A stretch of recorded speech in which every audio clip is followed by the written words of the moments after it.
Hello, Namaste, dear students. Today we will deal with a new topic in UPSC history, that is famines and famine policy in British India. This is a part one of the topic, and I am Dr. Veena Shantanu, and you can contact me through my email address sss.shantanu@gmail.com. Any queries, your doubts, and some topics that I should make some presentation for you, you can contact me through my email address. Okay, so before coming to the topic, I must say that this topic is important in three areas mainly. That is, first one is history, next is geography, and the next is current affairs. Okay. In current affairs, it can be related, and geography also, it can be related to ecology, environment, then the farmers issue, everything can be related to this. So this is a hot topic because it's also a current affairs topic. So definitely it is a hot topic. So what is famine? Famine is a widespread scarcity of food. Widespread, it's not a miniature scarcity, it's a widespread scarcity of food. So this point should be noted, widespread scarcity of food. It can be caused by several factors. So many factors are causing this famine. So you can put a spider diagram like this, famine, and the factors for famine. What are they? First one is war. Next one is inflation. Next is crop failure. Next is population imbalance. And another one is government policies. So here I said about this government policies. So it's clear from all these factors that there is not necessary that famine should be natural. It can be man-made also. This is a very good question that can be asked, and it's already, I think, it's asked few times. So, a famine is a widespread scarcity of food caused by several factors like war, inflation, crop failure, population imbalance, and government policies. At least you have to remember all these things. At least these five factors. It is usually accompanied by several things, that is regional malnutrition.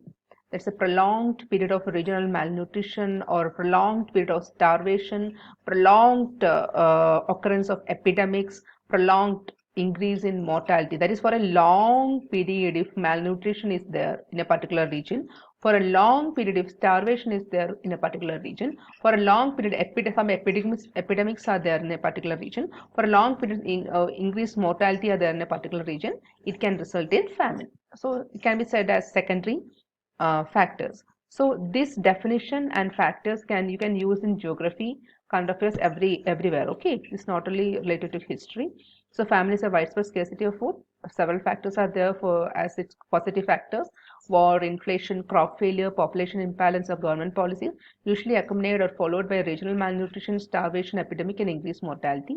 You please comment down on the comment box their factors. What are the factors which cause famines? Okay, that is these five factors as a memory test. Okay. Okay. Next. So so many hands are there, so many people are there, very little food is there. So this may result in this. Okay, this is a very pathetic condition.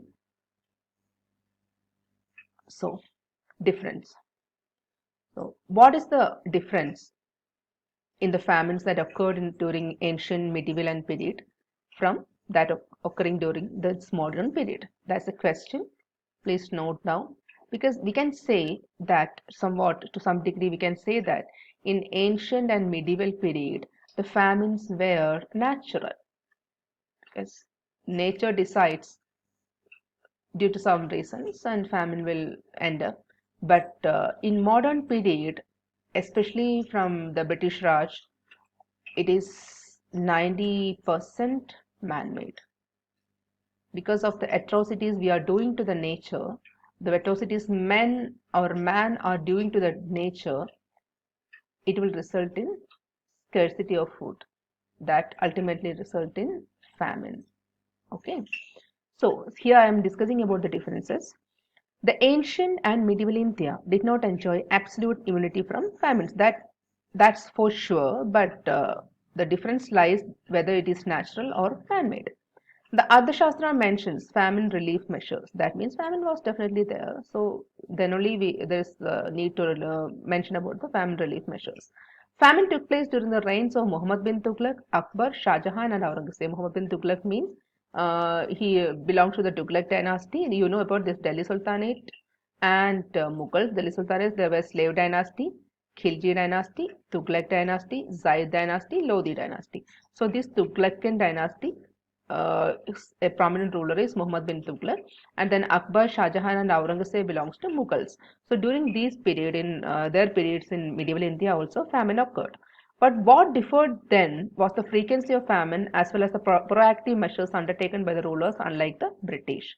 So even though the famine in the modern India was man-made, mainly because of the policies of British, the frequency of famines differed in modern India, and also the proactive measures taken by, because that means that British Raj didn't took this famine very seriously, because they can digest the fact that so many Indians are suffering out of famines, because for them, uh, at least Britishers are not suffering, right?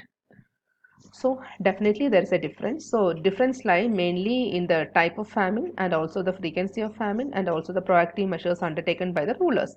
Because during the ancient and medieval period, there was several positive proactive measures were taken by the rulers then, like this Mauryas, Guptas, Tughlaqs, then Mughals, etc. So during British Raj, they give least importance to. There were so many famine commissions were there. So many measures were taken, but it was not at all in a serious note. So this is a famous quote by Florence Nightingale. This you can use in writing your essays or other answers. Okay. The famines in British India were not caused by the lack of food in a particular geographical area. Lack of food in a particular geographical area. They were instead caused by inadequate transportation of food, which in turn was caused due to an absence of a political and social structure. So the thing is like that, British were ruling India. Okay, British were ruling India. British Raj was happening, and definitely they are least bothered about Indians. They are plundering our resources. They are using our resources, every resources, including human resources, and they are least bothered to give back and least bothered about Indians. So definitely they won't spend much time and effort in the political and social structure or social scenarios in India. Definitely they won't give much effort. So that means there will be an absence of political and social structure, and that definitely will affect the lives of common man.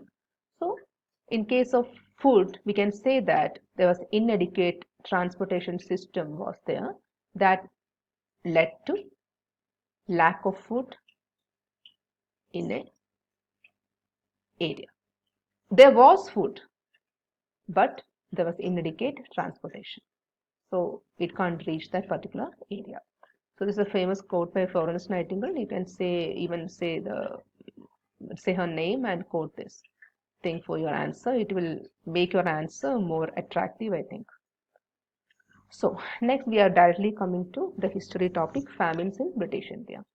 India was hit by recurrent famine. In this part of our famines and famine policies in India, I will mainly discuss about some important questions, not answers, only the questions, and also how many famines were there under British rule and what were they. Okay.